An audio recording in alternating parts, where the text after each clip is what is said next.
துளாராசி நண்பர்களுடைய வாழ்வாதாரத்திலையும் வாழ்க்கையிலையும் வரக்கூடிய மார்கழி மாதத்தில் இந்த பிரபஞ்சம் எந்த மாதிரியான மாற்றங்களை தரப்போகுதுன்றது பற்றி தானுங்க முழுமையாக இந்த காணொலியில் நம்ம பார்க்க போகிறோம்.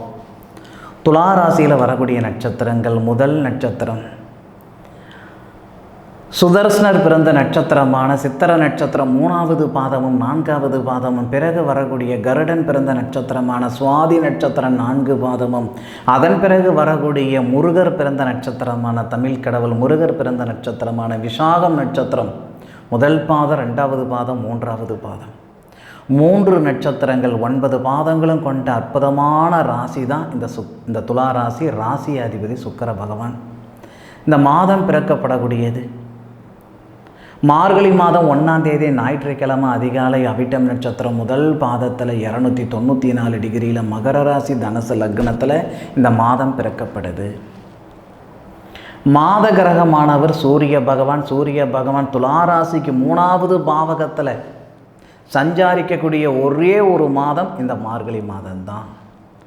லாபஸ்தானாதிபதினு சொல்லக்கூடிய சூரிய பகவான் யாருக்குன்னா துளாராசி நண்பர்களுக்கு மட்டுமே வருவார். துளாராசி நண்பர்களுக்கு மட்டுமே லாபஸ்தானாதிபதியாக சூரிய பகவான் வருவார். இப்போது துலா ராசியாதிபதி சுக்கிரன் ஆட்சி நிலையில் இருந்து விசாகம் நட்சத்திரம் சொல்லக்கூடிய முருகர் பிறந்த நட்சத்திரமான குரு பகவானுடைய நட்சத்திரத்தில் சரியாக 200 டிகிரியில் இருக்கக்கூடிய சுக்கிர பகவான் குரு பகவானுடைய நட்சத்திரமும் வாங்குறாரு, குரு பகவானுடைய பார்வையும் வாங்குறாரு. அப்பேற்பட்ட குரு பகவான் உங்களுடைய ராசிக்கு 11வது பாவகமான லாபஸ்தானத்தையும் பார்க்குறாரு, லாபஸ்தானாதிபதி இருக்கக்கூடிய இடத்தையும் பார்க்குறாரு. அற்புதமான ஒரு மாதமாக இருக்கும் இந்த மார்கழி மாதம் துளாராசி நண்பர்களுக்கு.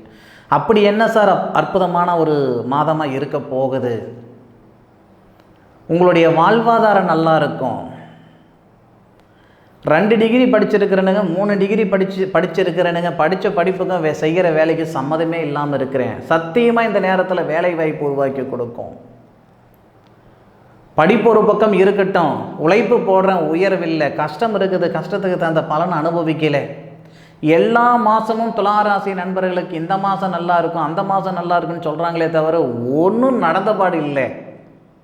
நான் கேட்குற ஜோசியமெல்லாம் பொய்யாகுது, கும்பிடுற சாமியெல்லாம் கல்லாகுது, செலவழிக்கக்கூடிய காசெல்லாம் எனக்கு செம்பாகுது. நல்லது நடக்குமா நடக்காதா?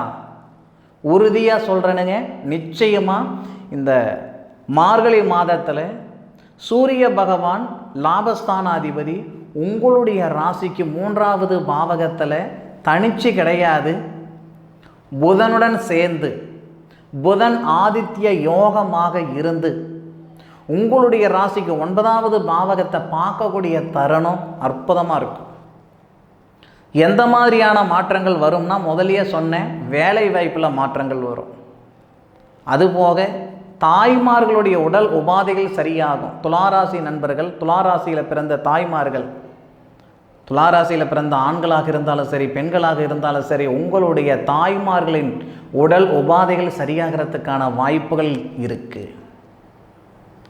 உங்களுடைய ராசிக்கு 4வது பாவகத்துக்கு அதிபதி சனி பகவான் உங்களுடைய ராசிக்கு 5வது பாவகத்தில் இருந்தாலும் உங்களுடைய ராசிக்கு 2வது பாவகத்தை பார்க்கக்கூடிய தருணத்தில் 2வது பாவகத்துக்கு அதிபதி செவ்வாய் ஆட்சியில் இருக்கிறார்.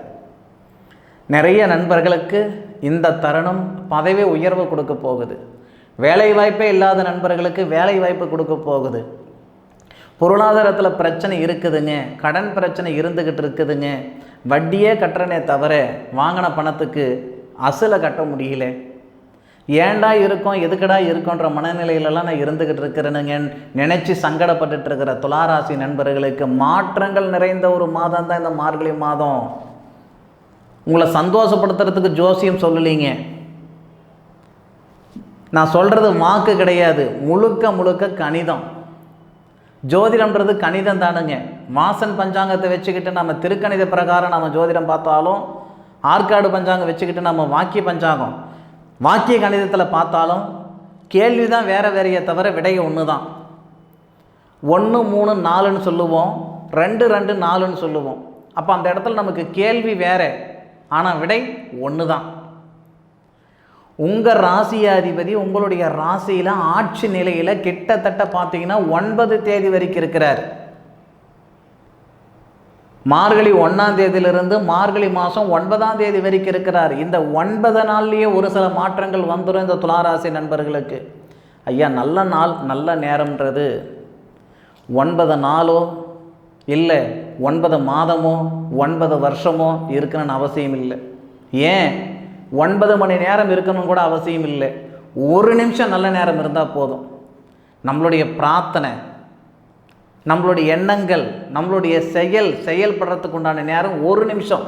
அந்த ஒரு நிமிஷம் நல்லா இருந்தால் போதுமானது. நம்மளுடைய எதிர்பார்ப்புகள் பூர்த்தி அடைஞ்சாவே பெரிய விஷயம். துளாராசி நண்பர்கள், கணவன் மனைவிக்குள்ளே இருக்கிற கருத்து வேறுபாடுகள் சரியாகிறதுக்கு வாய்ப்புகள் இருக்குது. என்ன ஆதாரம்? 7வது பாவகத்துக்கு அதிபதின்னு சொல்லக்கூடிய கிரகம் செவ்வாய் துளாராசி நண்பர்களுக்கு. அந்த செவ்வாய் துளாராசிக்கு 2வது பாவகத்தில் குடும்பஸ்தானத்தில் குரு பகவானுடைய சனி பகவானுடைய பார்வையில் இருக்கிறாரு. அதுபோக சனி பகவானை பார்க்குறாரு. உங்களுடைய ராசியை குரு பகவான் பார்க்குறாரு. இந்த வகையில் கணவன் மனைவிக்குள்ளே இருக்கிற கருத்து வேறுபாடு சரியாகிறாரு. அதுபோக குடும்பஸ்தானத்தில் இருக்கிற செவ்வாய் சனி பகவானை பார்ப்பார். சனி பகவான் உங்கள் ராசிக்கு 5வது பாவகத்துக்கு அதிபதி, 5வது பாவகத்திலேயே இருக்கிறாரு. 5வது பாவகத்தில் இருக்கிறவர் செவ்வாவை பார்க்குறாரு. அப்போது மார்கழி மாதம் 1ஆம் தேதியிலிருந்து மார்கழி மாதம் 11ஆம் தேதி வரைக்கும் இந்த புத்திர செல்வம் பெறுகிறதுக்கு அருமையான நேரம். கணவன் மனைவிக்குள்ளே இருக்கிற கருத்து வேறுபாடு மார்கழி 1ஆம் தேதியிலிருந்து மார்கழி 9ஆம் தேதிக்குள்ளார சரியாக போயிடும். பிரிஞ்சு போன காதலர்கள் மீண்டும் இணையறதுக்கான வாய்ப்புகளை கொடுத்துரும். புத்திர செல்வம் இல்லாத நண்பர்கள் போகாத கோவில் இல்லை, பண்ணாத பரிகாரம் இல்லை, பார்க்காத வைத்தியம் இல்லை, இதெல்லாம் எங்களுக்கு நல்லது நடக்கலை, நீ சொன்னால் நடந்துருமாயா அப்படின்னு நீங்கள் கேட்கலாம். நான் சொல்கிறது நடக்கணும்னு விதி இருந்தால் மாறவா போகுது? மார்கழி மாதம் 1ஆம் தேதியிலிருந்து மார்கழி மாதம் 11ஆம் தேதிக்குள்ளார, மார்கழி 1லிருந்து மார்கழி 11க்குள்ளார உங்கள் ராசிக்கு 2வது பாவகத்துக்கு அதிபதி, தனஸ்தானாதிபதி, உடலஸ்தானாதிபதி, குடும்பஸ்தானாதிபதி அவர் ஆட்சியில் இருந்து 5வது பாவகத்தை பார்க்கறதுனாலையும் 5வது பாவகத்துக்கு அதிபதி 2வது பாவகத்தில் இருக்கக்கூடிய 2வது பாவகத்துக்கு அதிபதியை பார்க்கறதுனாலையும் புத்திர செல்வம் பெருகும். ஒன்று மட்டும் தெரிஞ்சுக்கோங்க, நம்ம மனசால் எல்லா விதமான வளர்ச்சி நமக்கு வரணுன்ற ஆசை இருக்க தான் செய்யும். ஆனால் நாம் எதுக்கு லாக்கிவிடுவோம், நமக்கு எந்த நேரத்தில் என்ன செய்யணுன்றது இந்த பிரபஞ்சத்துக்கு தான் தெரியும். அப்போது அதுக்கு ஒரு நேர காலங்கள் இருக்குது. துளாராசி நண்பர்களுக்கு புத்திர செல்வம் பெறுகிறதுக்கு உண்டான நேரம் இந்த நேரம். இந்த 11 நாள் மார்கழி 1லிருந்து மார்கழி 11 தேதிக்குள்ளார நிறைய நண்பர்களுக்கு புத்திர செல்வம் பெருக போகுது. துளாராசியில் பிறந்தவங்க திருமணமாகி 10 வருஷம் ஆகுது, 12 வருஷம் ஆகுது, 15 வருஷம் ஆகுது, புத்திர செல்வம் இல்லாமல் சிரமப்பட்டுட்டு இருக்கிறோமேனா இந்த நேரத்தை பயன்படுத்திக்கிடலாம். 2 முறை பார்த்தேன் மருத்துவம், 3 முறை பார்த்தேன் மருத்துவம், செட் ஆகலைன்னு இந்த நேரத்தில் முயற்சி கண்டிப்பாக எடுங்க. கண்டிப்பாக புத்திர செல்வம் பெருகும். பூர்வீக சொத்தில் இருக்கிற சங்கடங்களை இந்த நேரத்தில் சரி பண்ணிக்கலாம். பூர்வீக சொத்தில் உங்களுக்கு சங்கடங்களே இருக்குது, அந்த சங்கடங்கள் சரியாகுமா? 2 தலைமுறையாக பாகப்பிரிவினை ஆகாமல் இருக்குது, சொத்து பத்து பிரியாமல் இருக்குதுன்னா இந்த நேரத்தில் பிரிச்சுக்கிடலாம். பாகப்பிரிவினை செஞ்சுக்கலாம். மார்கழி மாதத்தில் போய் பாகப்பிரிவினை செஞ்சுக்கிடலாமா சார்? என்ன சார் நீங்கள் கார்த்திகை மாதத்தில் செய்யணும்னு நினச்சா செய்ய முடிஞ்சதா? தை மாதத்தில் செய்யணும்னு நினச்சா செய்ய முடிஞ்சதா? இந்த நேரம் அதுக்கான நேரம் பயன்படுத்திக்கோங்க. இன்னும் ஒரு சில நண்பர்களுக்கு மார்கழி 1ஆம் தேதியிலிருந்து மார்கழி மாதம் 11ஆம் தேதி வரைக்கும் கேது பகவானுடைய நட்சத்திரத்தில் சூரிய பகவான் வருவார். அது ஓரளவுக்கு நல்லாவே இருக்கும். ஆனாலும் இந்த சுக்கிர பகவானுடைய நட்சத்திரத்தில் மார்கழி மாதம் கிட்டத்தட்ட ஒரு 13 தேதியிலிருந்து 12 தேதியிலிருந்துன்னு வச்சுக்கோங்களேன், 12ஆம் தேதியிலிருந்து 22ஆம் தேதி வரைக்கும், 22, 23 தேதி வரைக்கும், மார்கழி 12 தேதியிலிருந்து மார்கழி 23 தேதி வரைக்கும் இந்த மறுமணத்துக்கு முயற்சி பண்ணுற நண்பர்களுக்கு இது நல்ல நேரம்.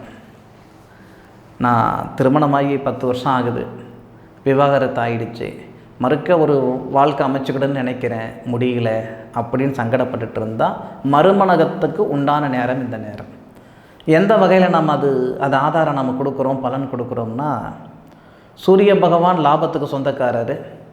அந்த லாபத்துக்கு சொந்தக்காரர் சுக்கிரனுடைய நட்சத்திரத்தில், அதாவது சூரியன் சுக்கிரன் மேலே போவார். சூரியன் சுக்கிரன் மேலே போவார்.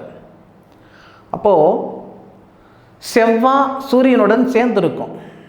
அதாவது செவ்வான்றது யார் அப்படின்னா துளாராசி நண்பர்களுக்கு திருமணஸ்தானாதிபதி.